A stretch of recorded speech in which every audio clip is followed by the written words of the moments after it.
sommes particulièrement fiers de fêter aujourd'hui l'aboutissement d'un chantier d'envergure qui permet de transférer l'eau depuis les réserves du Verdon jusque dans le centre et l'est varois.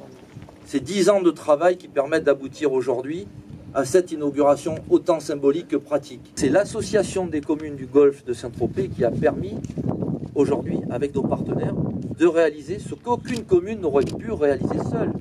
Le canal de Provence a réalisé une performance extraordinaire, celle de nous amener l'eau et de pérenniser le territoire et donc nous offrir la vie pour encore très longtemps. Je tiens, au travers de son président, à saluer l'excellence dans la manière avec laquelle ils ont porté ce projet et l'ont fait aboutir avec la technicité et les compétences qu'on leur connaît.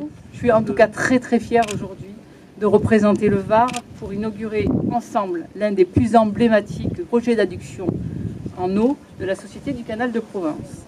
Et sans l'outil justement formidable qu'est la Société du Canal de Provence, nous ne pourrions satisfaire les besoins humains et économiques de l'Est Var. Cette décision de permettre une desserte de l'eau dans l'Est Var, elle fut anticipatrice et responsable.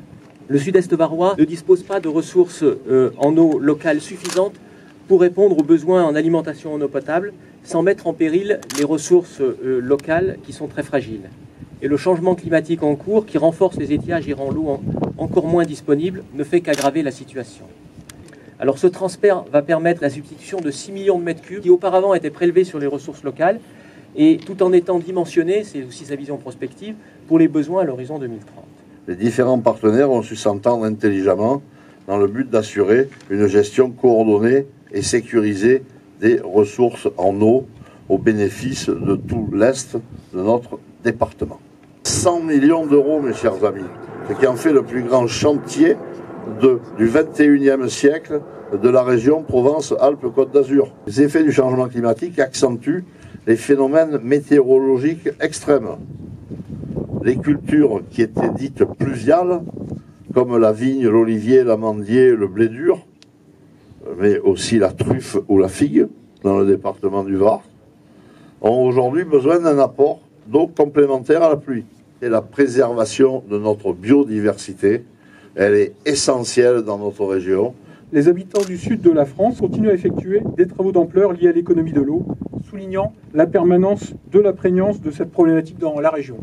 Ainsi, la garantie de l'approvisionnement en eau de nos concitoyens rejoint donc une échelle de temps qui dépasse les petites contingences humaines actuelles pour s'inscrire dans la durée des siècles à venir.